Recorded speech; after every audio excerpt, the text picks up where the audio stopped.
Hello, this is Elena, and I'm here with my bite-sized book review for Christmas Caramel Murder. So this is part of the Hannah Swenson murder mystery series by Joanne Fluke, which is a series that I revisit a lot because I really enjoy spending time with its cast. The main character of this series is Hannah Swenson. She's the owner of a bakery called the Cookie Jar that specializes in cookies.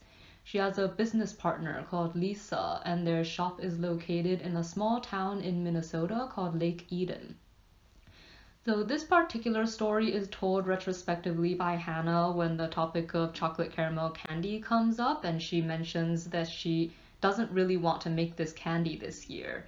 When asked why, she mentions that last year when they made this candy, a lot of really strange stuff happened, and all that strange stuff has led her to feel a little bit like the candy might be bad luck. The bulk of this story is Hannah explaining why she feels like the candy is bad luck.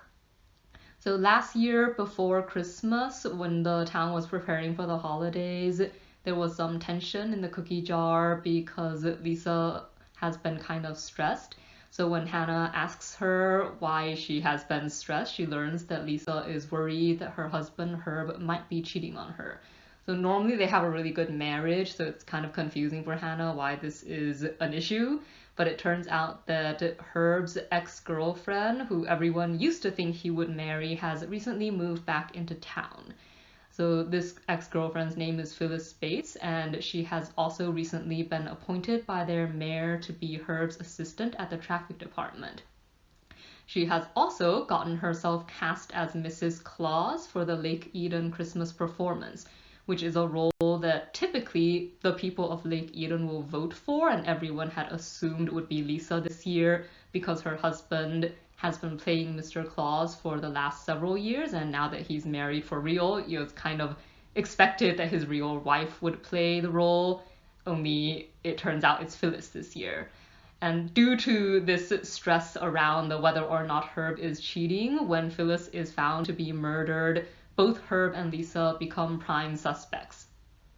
So as their friend and a firm believer that they're innocent, Hannah sets out to find the real killer so she can clear them.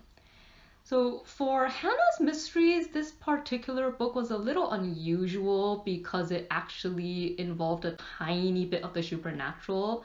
In this case, it drew off the Christmas Carol, so she had visitations from the ghost of her father playing the ghost of Christmas past, present, and future, and he shows her things.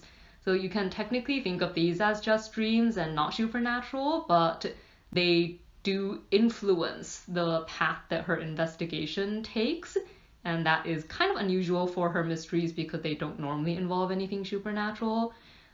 Despite that, I actually feel like it was handled really well, so it did not feel out of place, and it was actually kind of sweet, I guess. So yeah, it's one of the shorter books in her series, but I definitely enjoyed it, and I would recommend it.